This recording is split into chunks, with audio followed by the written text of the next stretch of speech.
the Facebook, and then we'll record this this webinar and put it out on the internet. So welcome again.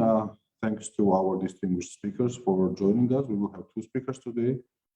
Ekaterine, Kotrikadze, who most of you know, has been a news director of the TV Rain, the last remaining, or remaining is not a correct word, the last independent Russian TV channel that has been banned soon after the start of the war, and who has moved in her hometown of Tbilisi.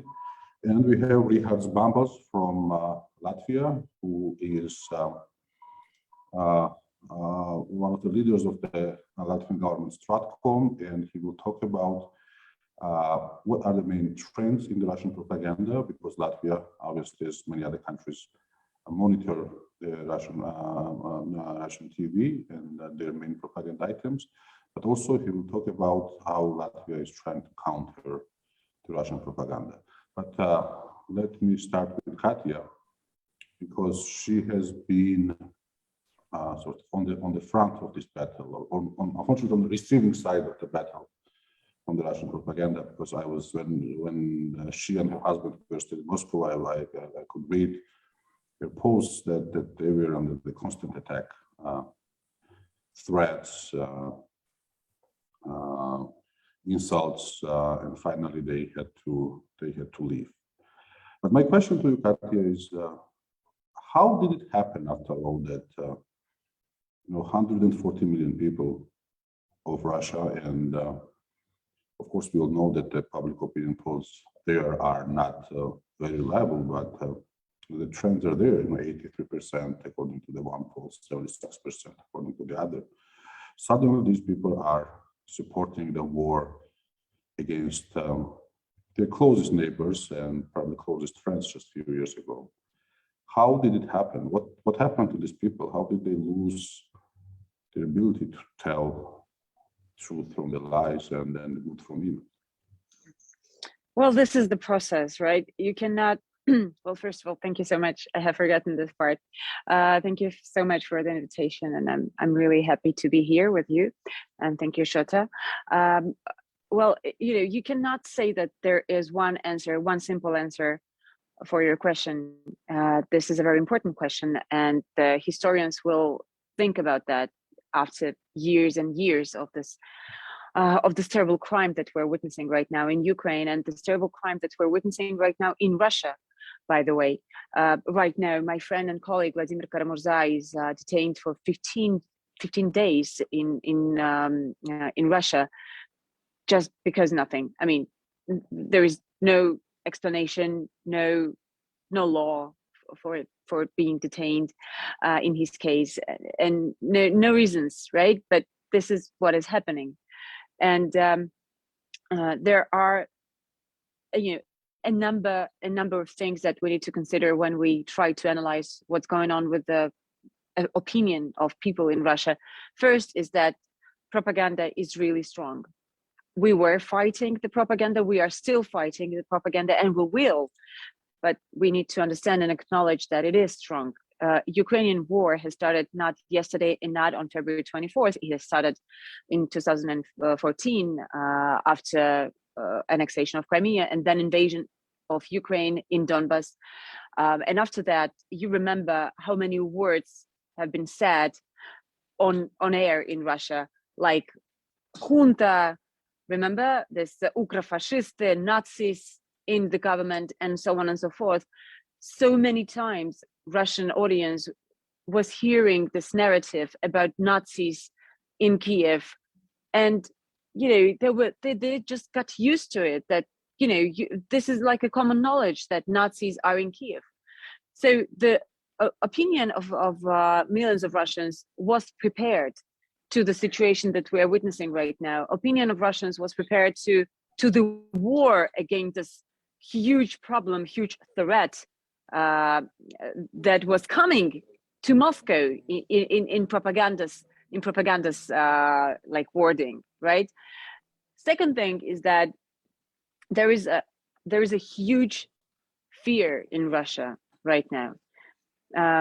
People understand that if you walk out on the streets, if you try to protest, if you try to say a word, if you try to doubt the situation and the official statements of Russian president, you would have some kind of problems.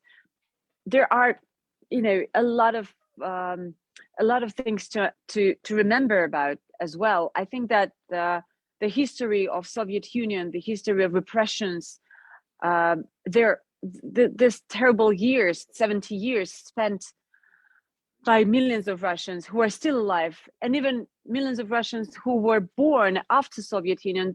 I mean, they still remember it.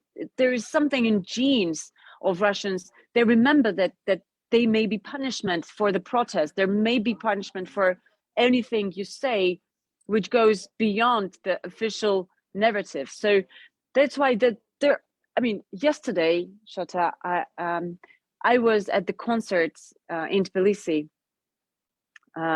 Stand for Ukraine. It was a concert in support of Ukraine.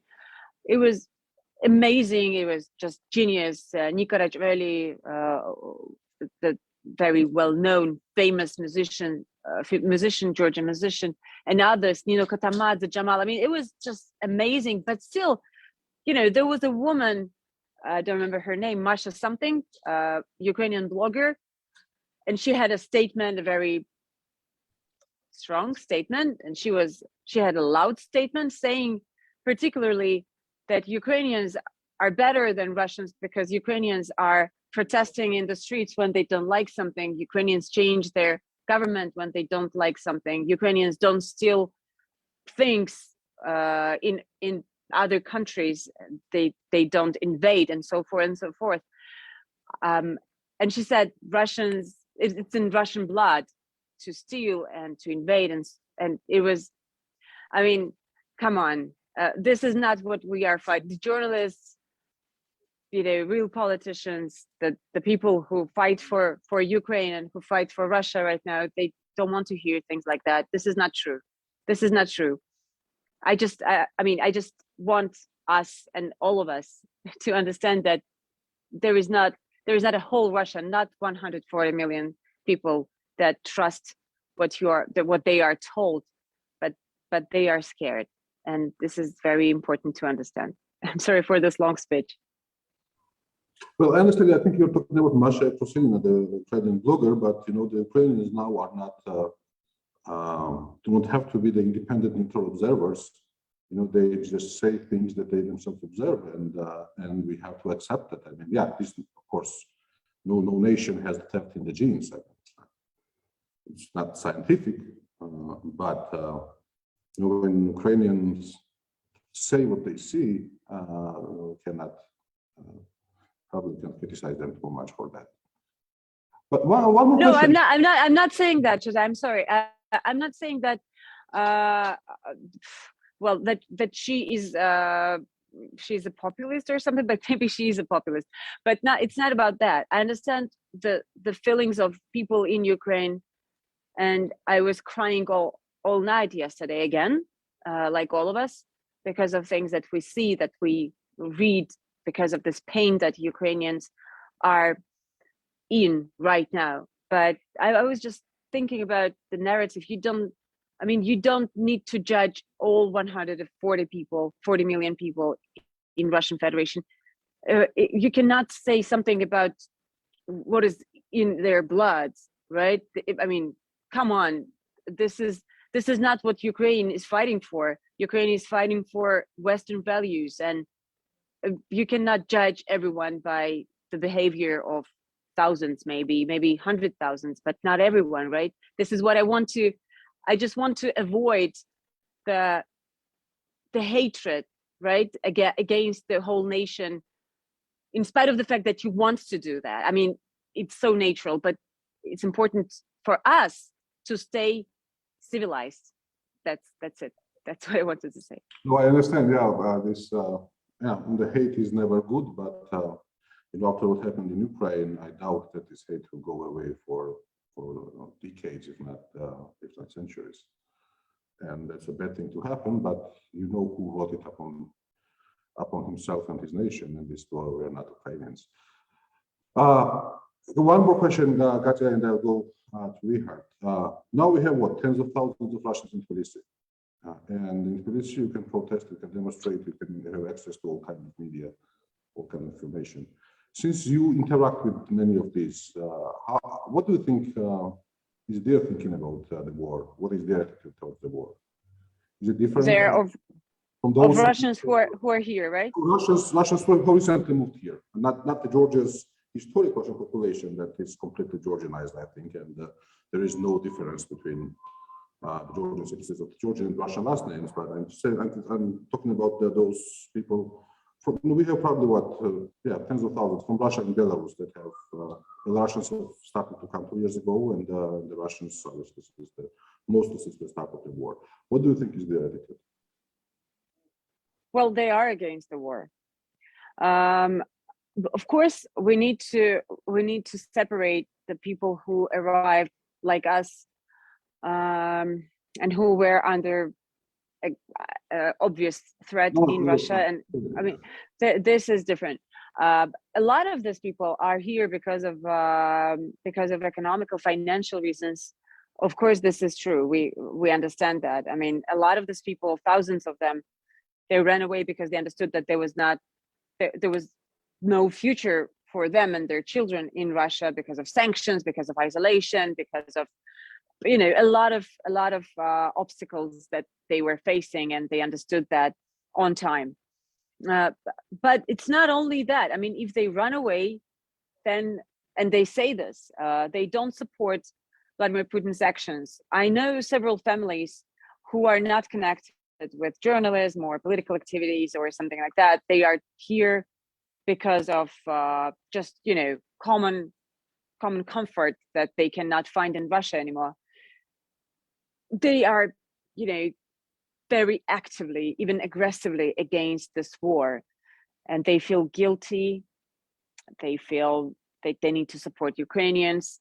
They are volunteering. They are giving money to them. They have this feeling. A lot of them. I cannot speak for everyone, of course.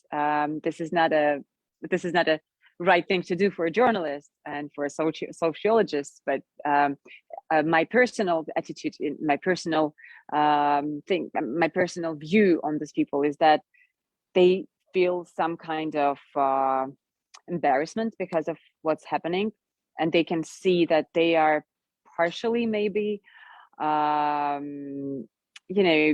part of this situation because they were doing nothing when they lived in Russia.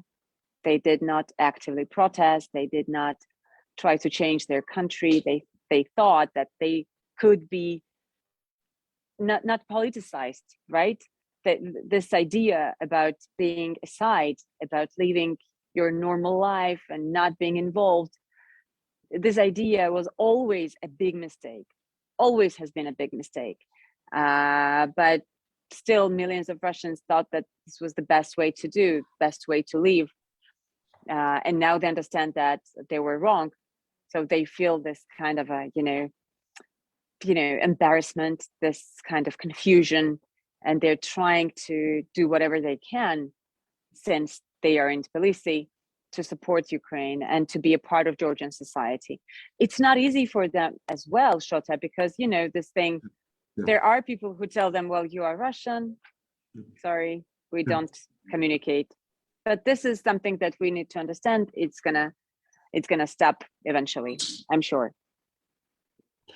Katya, thank you. I'll come back to you very soon. But first, let me again introduce Rihards Bambals, who is the head of strategic communications coordination department of State Chancellery Riga, Latvia, and he will talk to us about the main messages of the Russian propaganda and what Latvia is doing to counter those messages, especially taking into account that Latvia has quite a large Russian-speaking population, and usually this kind of population is the main target of the Russian propaganda. So without further ado, Richard, the floor is yours.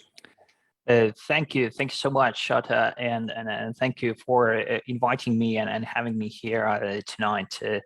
Well, just for a short introduction, I'd like to say a few words what we are doing in the State Chancellery. We're a relatively new unit, the unit that I am leading, which was established 2 years ago, right before the COVID-19, and it has several functions, including monitoring and assessing Latvia's information space, including disinformation and hostile narratives, targeting our audiences.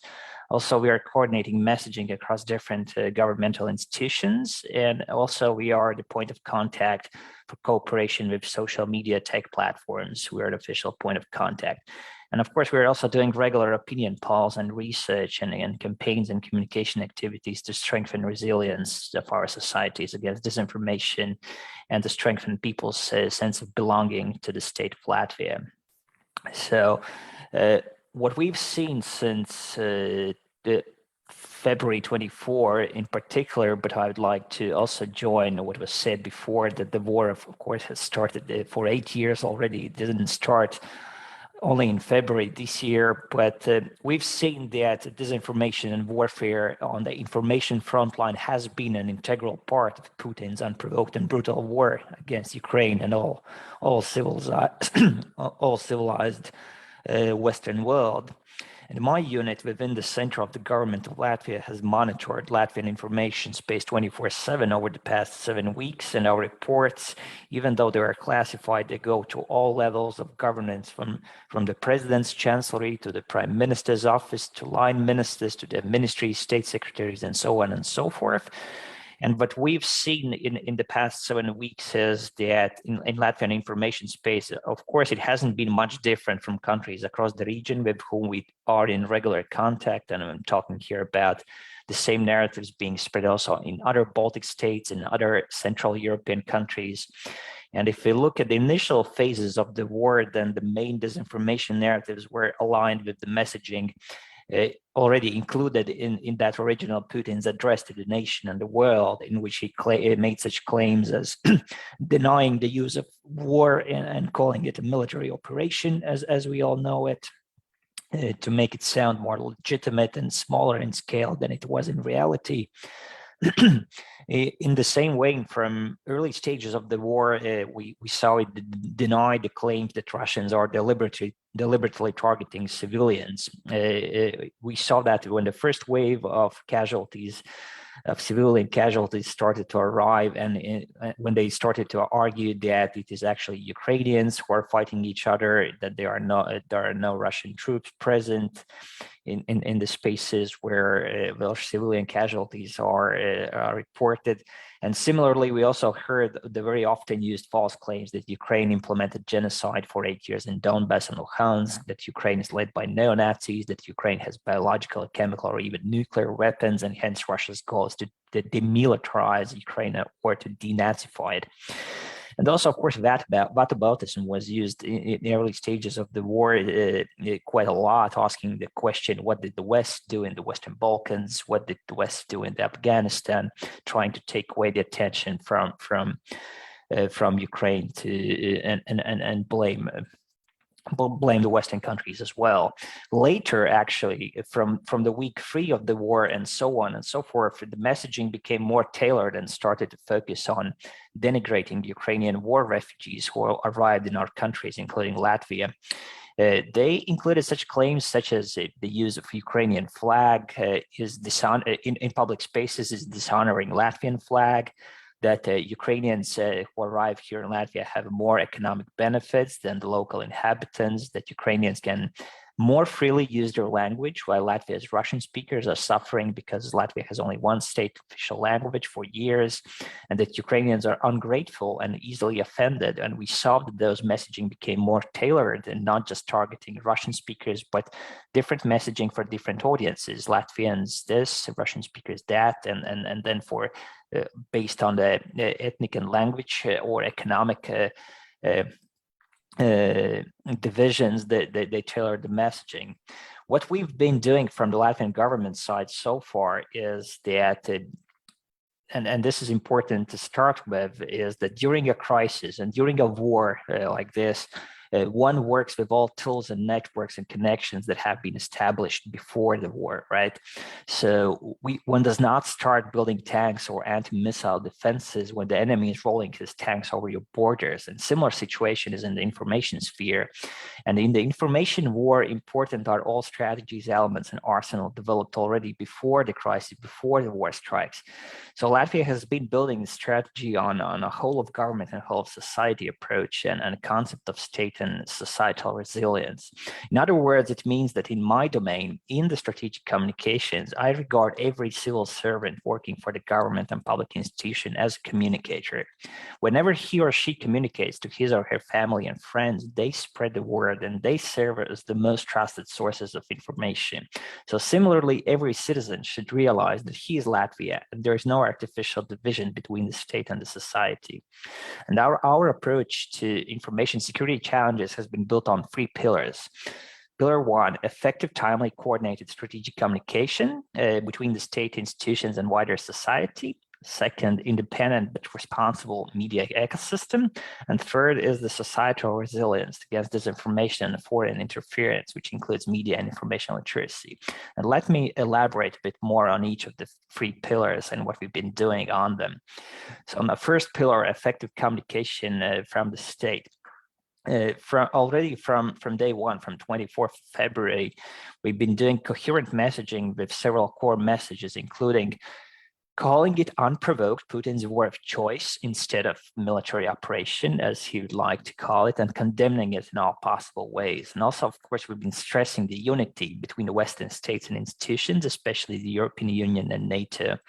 Putin's goals and Russia's goals at large have been tried to split the Western institutions, split the EU and NATO, but actually he has achieved the opposite effect. And we've been using this for our communication purposes to stressing this unity and a speed of decision among the institutions.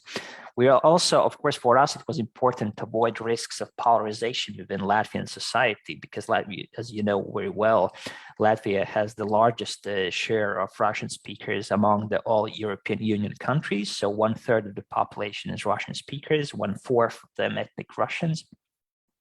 So of course, for us, it was very important from day one to avoid any type of polarization, to call it Putin's war, not just call it Russia's war, but definitely not Russian speakers' war. I think Katya spoke about this quite a lot, that not every Russian, especially Russians or Russian speakers living abroad, not in Russia, are to be blamed for this particular and terrible war. Also, in our messaging, it was important to communicate the ways how to support Ukraine in a coordinated and orderly manner, responding to the needs of the Ukrainian state and society, both in short to medium term. We saw a lot of calls for action. People wanted to jump into their cars, go to the Polish-Ukrainian border to provide all kinds of support they could at that moment in the first days of the war. But we needed to make it coordinated, so we created special websites, one-stop phone lines, and achieve this coordination and coherence. And also, of course, we invited the whole of society to remain vigilant, to keep a cool head, but also be vigilant and be ready to observe and report on any pro-Kremlin disinformation narratives they might see. So we also, of course, provided the regular lines to take and coordination calls between different government communicators, regular fact sheets on different Latvia's support to Ukraine, so everyone knows what actually Latvia is providing and can provide factual, timely, and coordinated messaging.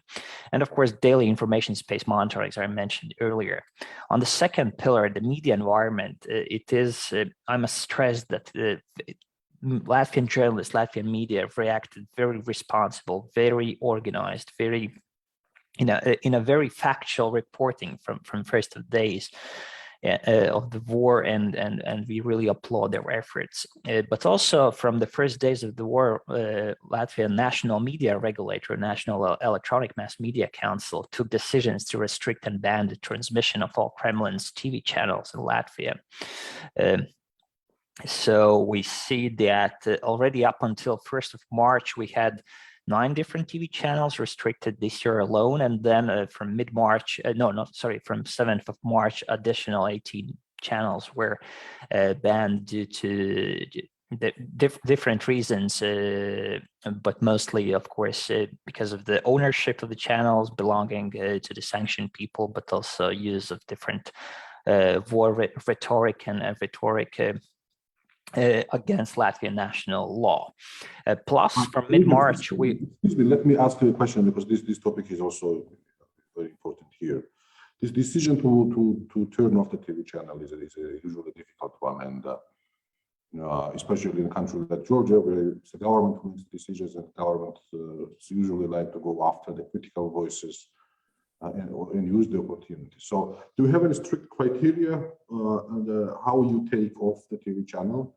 One thing we mentioned is that if it belongs to the sanctioned individual, but how do you differentiate those channels or news items that need to be taken off the air and those that can remain? Well, first of all, I must stress that the National Media Regulator is an independent institution, so they are doing their own monitoring, their own analysis based on law expertise. I'm not myself a lawyer, so I wouldn't be able to comment on any law particularities. Nevertheless, as I said, I think there are two main criteria that have been applied in the past and also in this case. One is the sanctioned channel, the channels and are belonging to people who are sanctioned either by the European Union or the US on a sanction list. Or the second is the rhetoric used in the channels, the language used is either inciting hate speech or other crimes that are crimes in Latvian national legislation. So in both cases, it's not a political decision, it's actually a legal decision, which is either against national legislation or international sanctions. Okay, thank you. Yeah, please go ahead.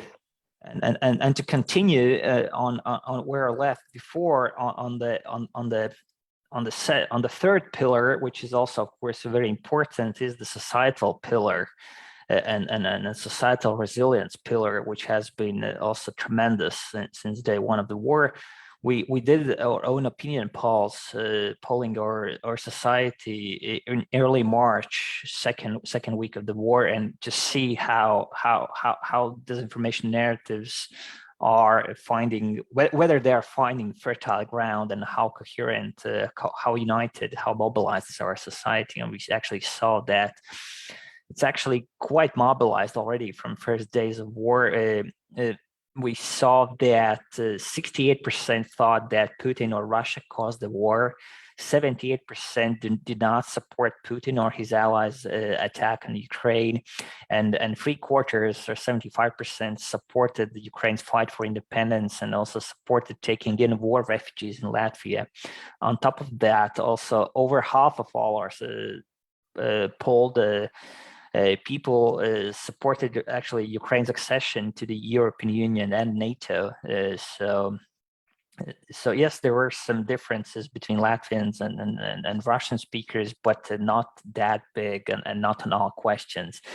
Also, another interesting angle is, I must stress, is influencers and opinion leaders who have formed since the beginning of the war.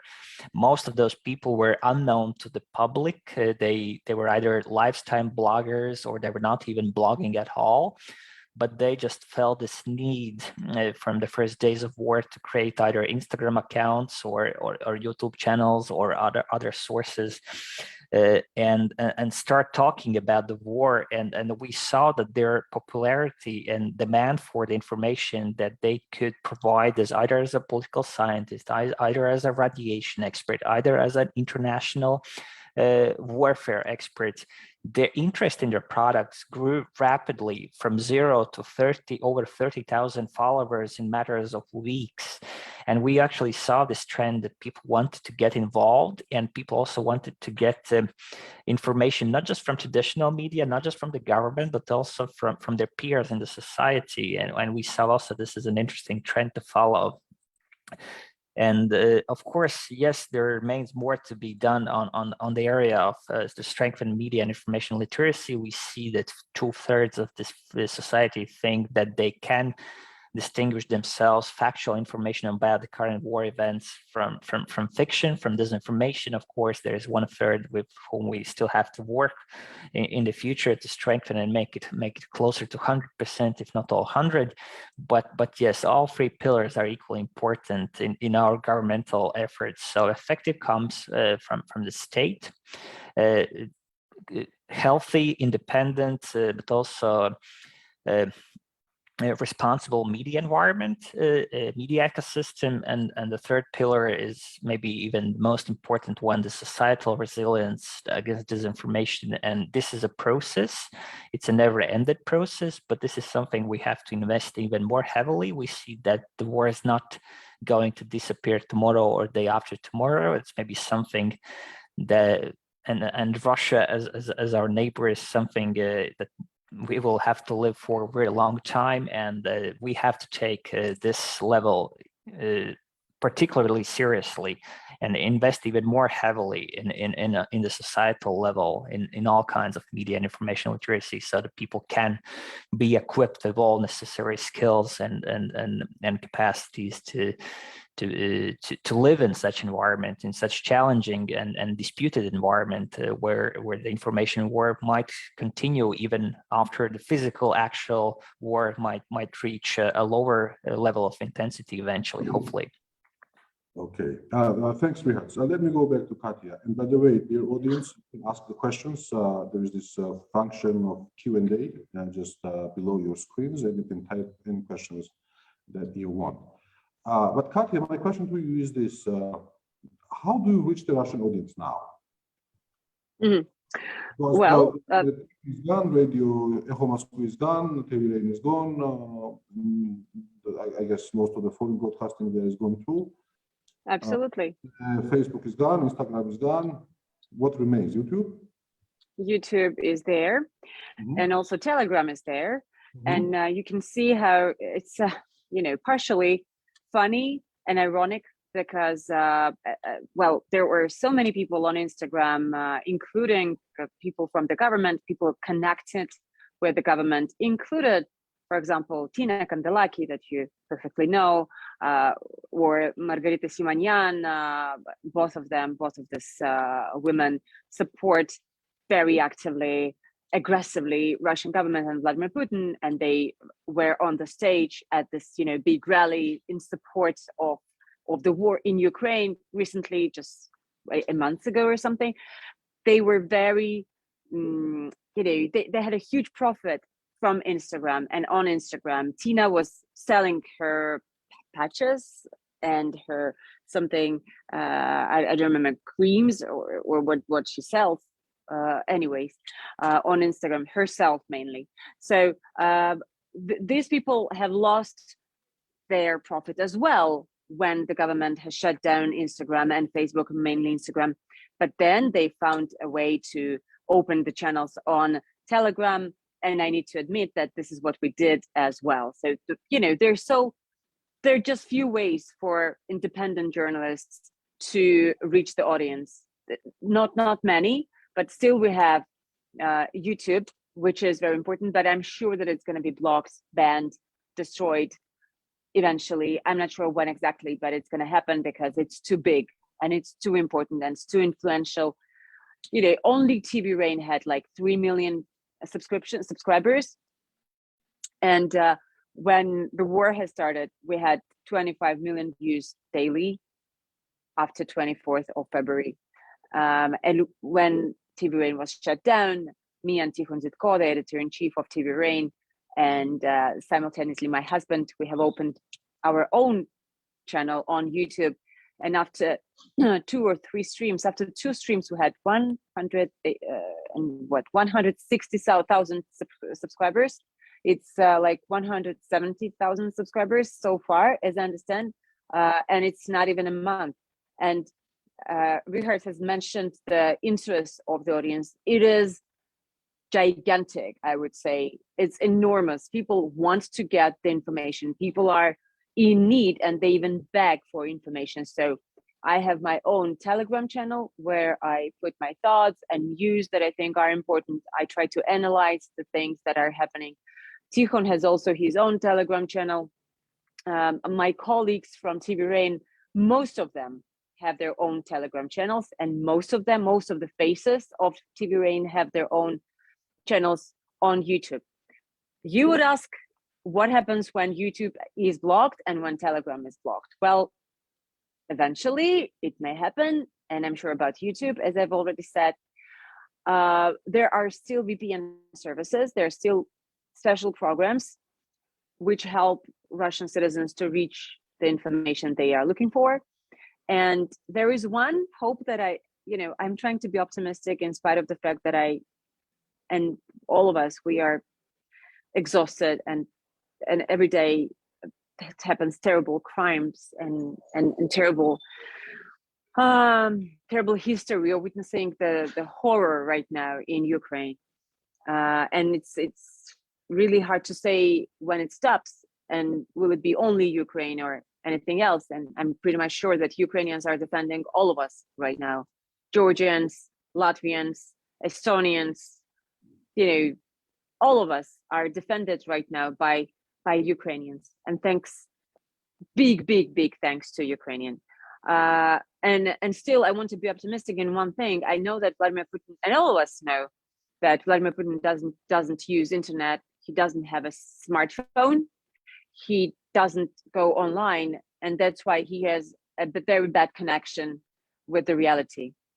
He has his guys, his slaves, and his assistants from the inner circle, the people who give him files every single day, or maybe a lot of times a day, and he reads these files, and no one knows what is on these papers.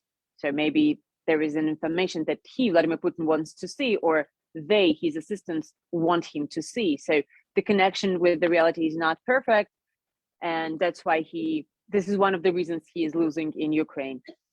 I have a hope that maybe, smart, young, sophisticated people from the civilized world would be smarter, faster, and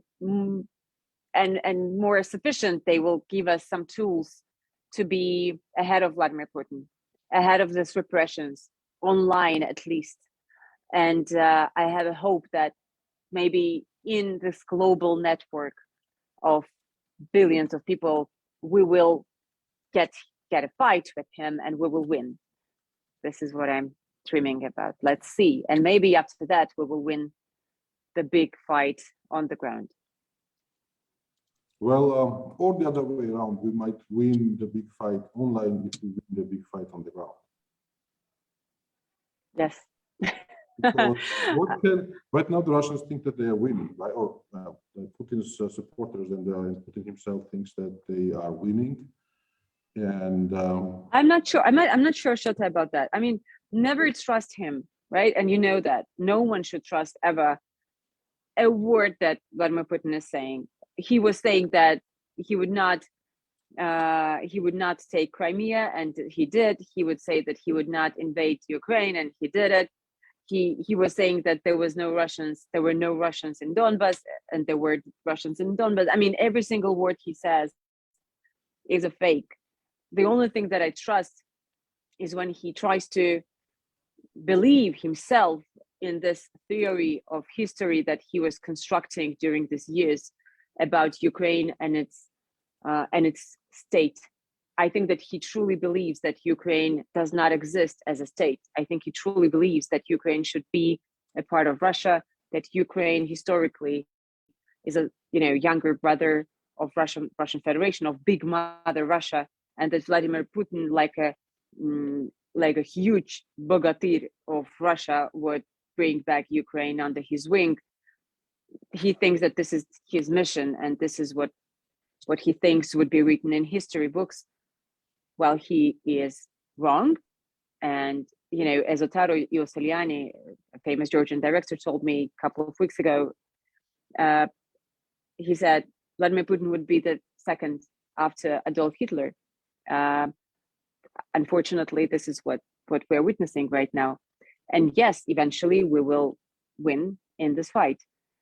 I don't know, and I'm not sure if he thinks that he's winning right now, Shota. We can see that they are regrouping, that they could not take over Kiev, that they are, concentrating on Donbas again right now. And, obviously it cannot mean that there is some kind of success. He cannot think that there is a success right now. That's why he's changing generals. That's why we cannot see the Minister of Defense of Russian Federation, Shoigu. We don't know, what he's about, and we don't know what he thinks and what are decisions that Ministry of Defense is making in Russia. We know nothing, right? There is a dictatorship in this country. There are no journalism and journalists in this country. We can just judge on some kind of signals, some kind of messages we can analyze. But yeah, that's I'm not sure that he thinks that he's winning. Okay, then I have a question to both of you, and then I'll go to the questions from the audience. So the question is, Russians, and Richard, I understand you're a government official and whatever you say, but you probably can speak on your own behalf. Your personal opinion as somebody who monitors the Russian messages. And the question is, Russians will support this war, majority of the Russians will support this war until when? What can be a turning point? What can make them think and possibly reconsider their preferences? Well, if I may start, I think this is a big argument, I think, that has been used for quite some time, especially by Putin and his own supporters, to show that those opinion polls that show 70, 80, maybe even 90% of Russian support to Putin. My own word of advice is to not trust any of them.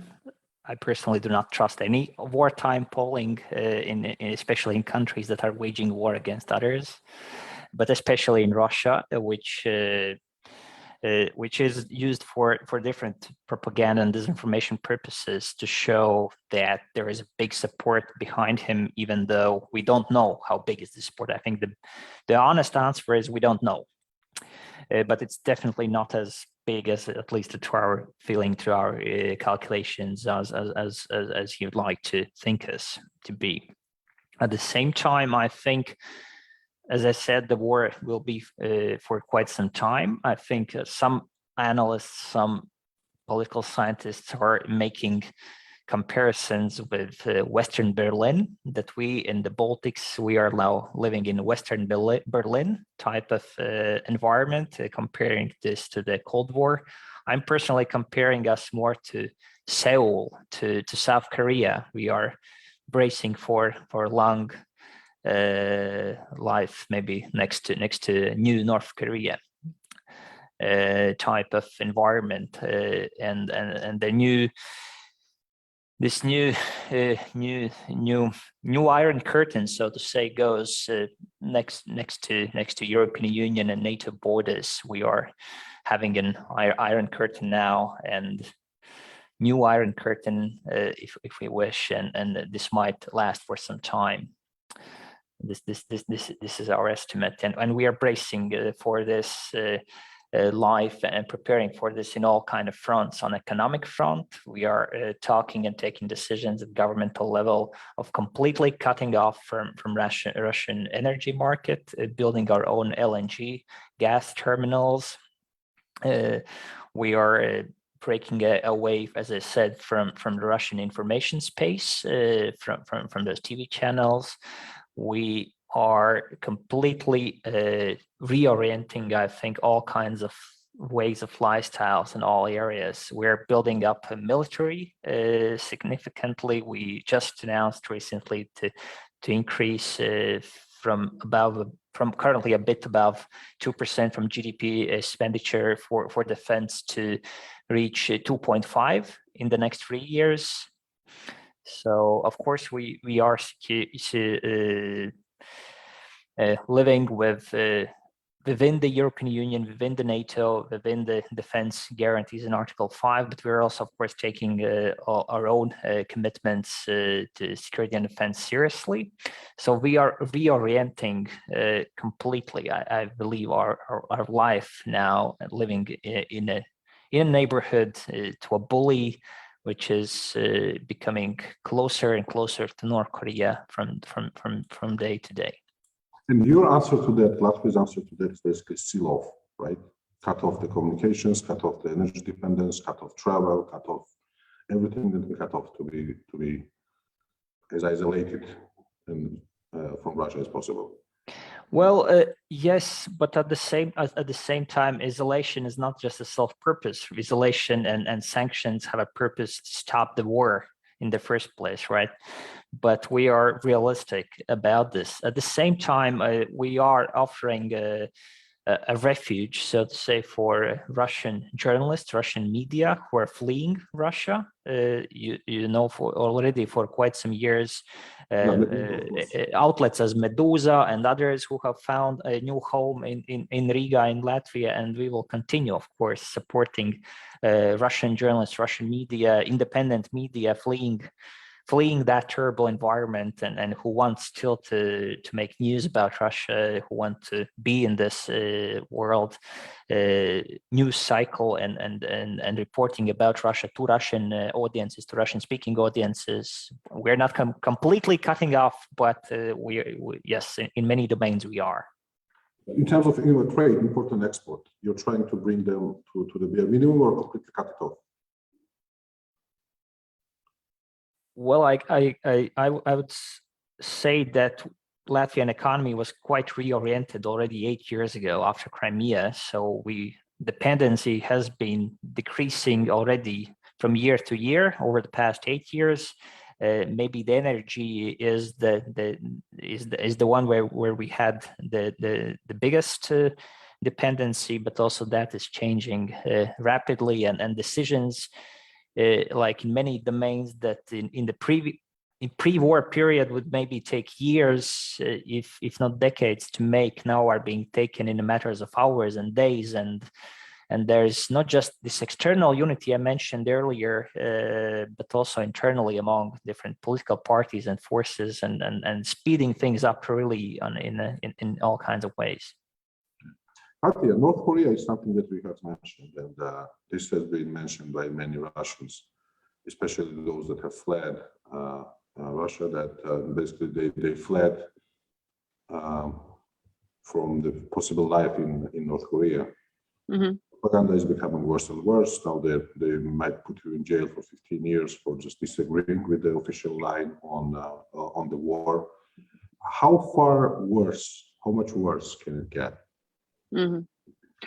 I would not compare the situation with North Korea. Maybe, again, I'm too optimistic, but I think that the situation in Russia is different. And the difference is that there were 22 years of Vladimir Putin in power, but also there were more than 30 years of freedom online in Russia. So there is a whole generation of people who use Facebook, internet, who go online, who speak languages, who have friends in Great Britain, United States of America, France, Latvia, you name it.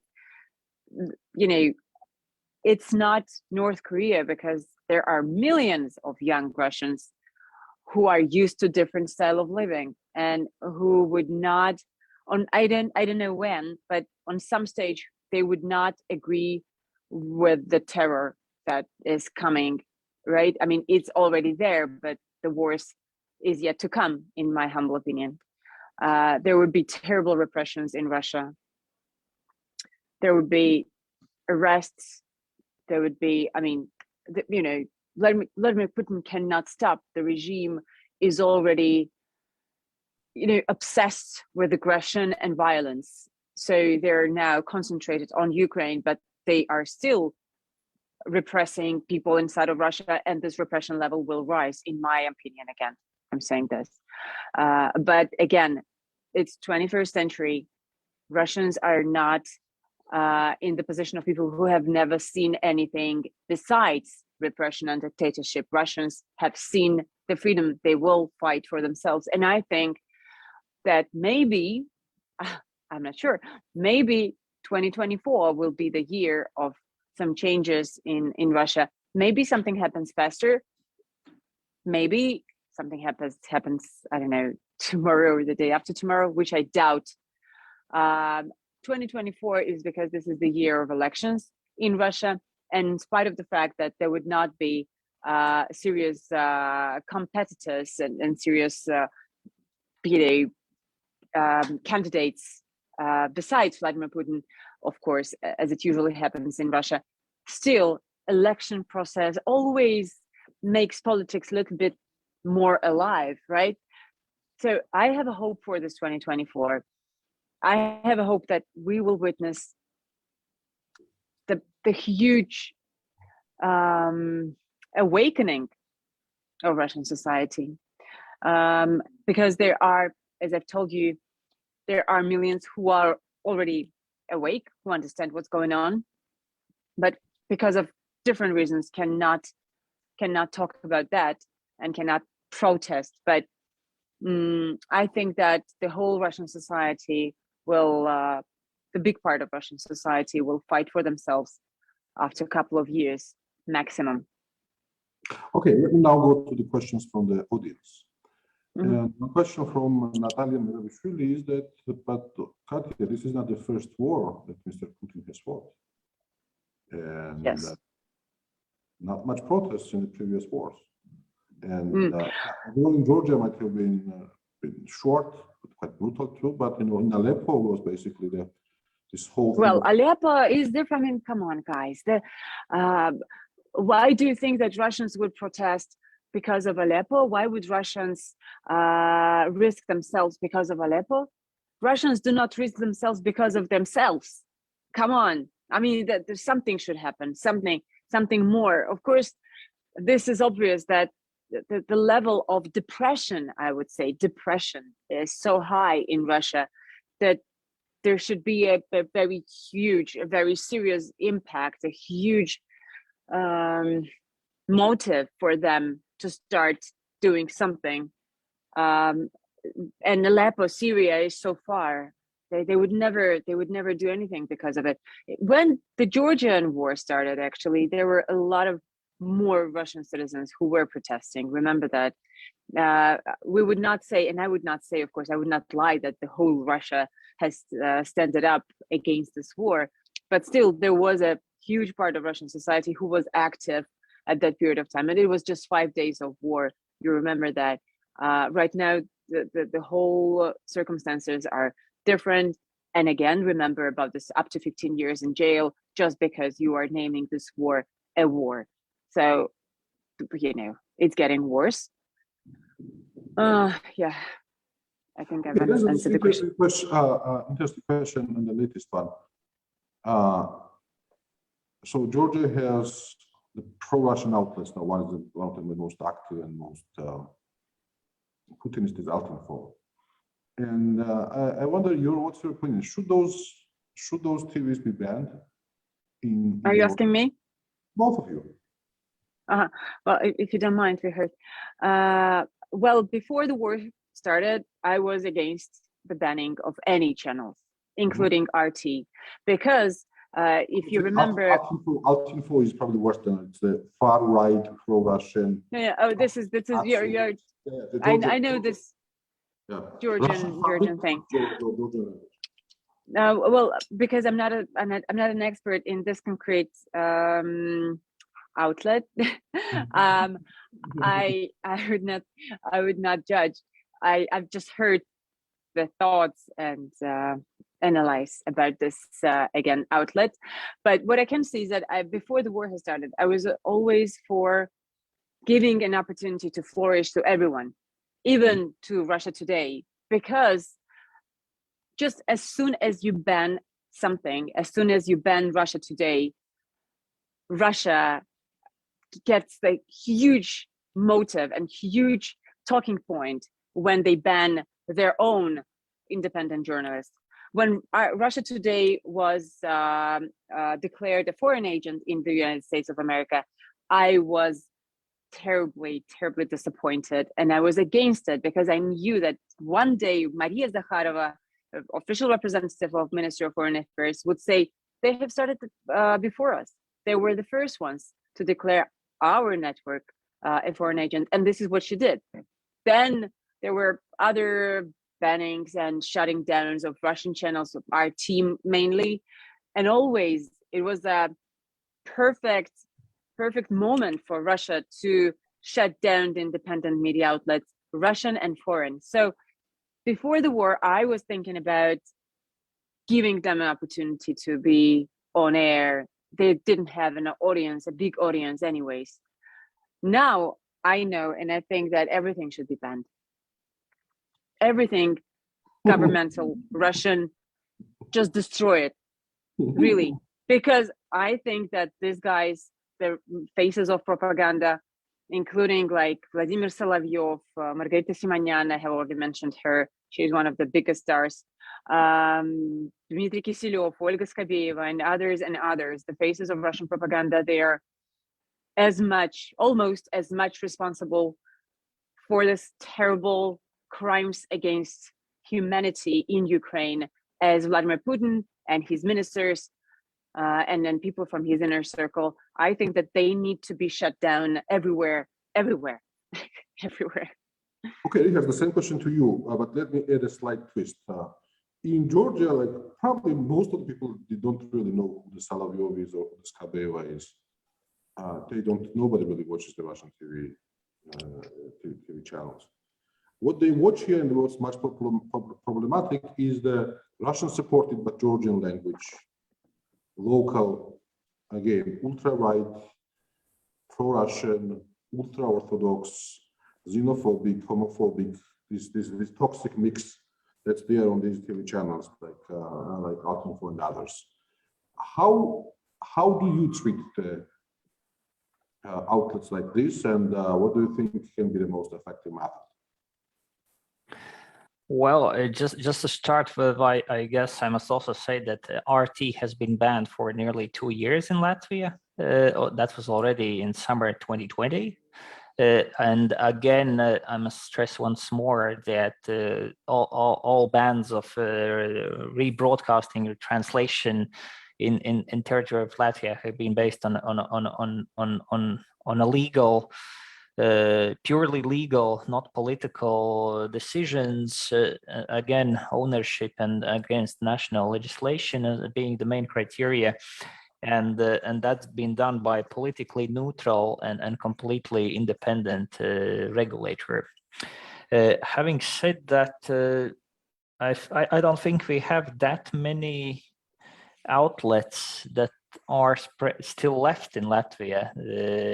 We had mostly, I think, the same ones that Ekaterine mentioned. The same TV personalities. Of course, there are still ways around that, VPNs, different ways how people might go over the current restrictions, and some of them, of course, might still be doing this, but this is also being closely monitored by responsible authorities, and we are restricting this, not based on a political decision, but because this is against national legislation. We are not tolerating any whitewashing of lies, any whitewashing of crimes of potential against humanity, against all kind of terrible things we've seen from different sources, verified sources from Ukraine. And when that's being glorified or whitewashed on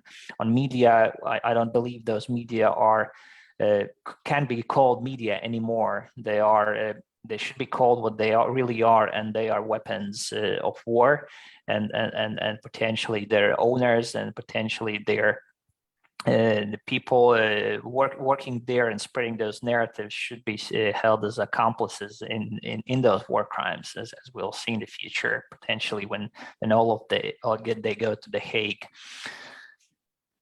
Yeah. Okay, before we finish, let me go and By the way, those of you who have sent the questions in the chat, not Q&A, it's very difficult here to read them. So if you can send them in the Q&A rather than chat, but just a couple of questions. One is from David Utiashvili. He's a professor and director of the Russian Studies Center. Hi, David. Hi, David. So what those Russians with whom you communicate think about the foreseeable future of Russia? My understanding is that the Russian society is to enter the already entered stage of the fundamental identity crisis. So what is Russia, or what it should be collectively, and with regards of its space and geopolitics, foreign relations for them? Let me just read all the questions, and then you can pick up and answer any of them, and then we'll wrap up. Then Irakli Zardiashvili, I tried to reach the Russian audiences through Telegram, Clubhouse, and other social medias, but most of the Russians don't want to listen to other opinions. Well, yeah, it's probably hard to reach the entire nation on the Telegram, Clubhouse, and others. And there is some anonymous attendee from France who is afraid that the Western sanctions on Russia could nourish strong anti-Western feelings in Russia and do more harm than good. So this is the questions from now. And again, those who have written in the chat, if you could redirect them in the Q&A, would be easier for me to read them. Thank you. So yeah, any of them that you want to answer. And Katya, please. Yeah. First of all, hi, David Utiashvili. We know each other forever and for ages, and good to hear from you. Well, about the future of Russia and its place in geopolitical reality is a very complicated question. We can speak about it for 2 more hours. I would just say that it's hard to understand what the Russians. It's hard to understand what's going to be the ideology of Russian Federation after this war. Before this war, there was a problem with the ideology in Russia. That's why Vladimir Putin was using all the time this narrative of the Second World War, Великая Отечественная, right? Because there was nothing in the reality and there was nothing in future. There was just a past that Russian government and Russian officials were exploiting and aggressively using for the audience, because the Second World War was something that undoubtedly was a huge thing for all the Russians. And there was no victories in recent past, no victories in reality. That's why they were using this thing all the time. And another thing that they were using in terms of ideology is this conservative ideas about the Mastroy, about the value of the family, about the marriage that should be a marriage should be between a man and a woman, and so on and so forth. That conservative values are the main thing for Russia, and so on. I mean, there was nothing new, nothing fresh, nothing strong, and right now you can see that there is no ideology and no strong ideas that would unite all the Russians around Vladimir Putin. He thinks that the war in Ukraine would, but I don't think so, because this is the war for just one man, and no one understands really. I mean, this bullshit about Nazis in Kiev. I mean, someone buys it, but very soon they will understand that this is an absurd, that this is a huge fake, and you can't believe this forever. Vladimir Zelensky is Jewish, like, as minimum. There are so many other reasons that you can just prove that this is not true. So sooner or later, Russians will understand that they were fooled by one man, and that he was fighting his own war. And then these people will need something, new ideas, new values. And this is the big challenge for the future Russian authorities. I hope that they will find a way out from this, really. Yeah. Rihards. I mean, as much as President Putin and his accomplices would like the rest of the world think that the West are going to implore some kind of color revolution in Russia, I must say that we will not. At least it's not Latvia's aim, and it's never been discussed in any fora I've seen or heard, be it European Union, be it NATO, be it other fora. I mean, it all relies really on Russia's people themselves. If they wish to some change of the government, change of the regime, it always stays. They have the real power, of course, to change those things. And I think what we in the West would be willing to trust that not all Russians are like this narrative even more is if we be seeing, I guess, more people protesting, more people saying it, be it on a social media, be it in a real life, being against the current regime. And I think many of them are showing it by fleeing the regime, of course, to Latvia, to Georgia, to other countries. But my sincere hope is that we will see eventually one day good neighborly relations between Russia and all its neighboring countries, but until that day comes, until the war stops, the sanctions must continue from the Western institutions, from the governments, and with a sole aim to end the war, and of course. But we will forget. We will never forget. I mean, all war atrocities committed, and this becomes harder from day to day, as you said, to say that it's just Putin and seeing the war atrocities being committed in Ukraine. So I think it is up to the people of Russia to demonstrate to the rest of the world that it's not all Russia like this. That there are also a very good part, if not the biggest part of Russian population who are better than this. Yeah, let's hope.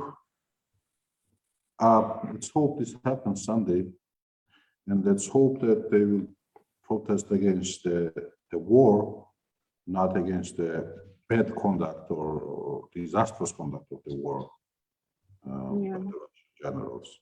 But that remains to be seen. And I have to apologize to those of you who asked questions which we did not answer, and the ones that are still coming. But I'm sure, well, we'll hope that this war ends quickly, but possibly not, and we'll have the opportunity to discuss this in the future as well. So thank you to our great speakers. It's been really interesting. Thank you very much.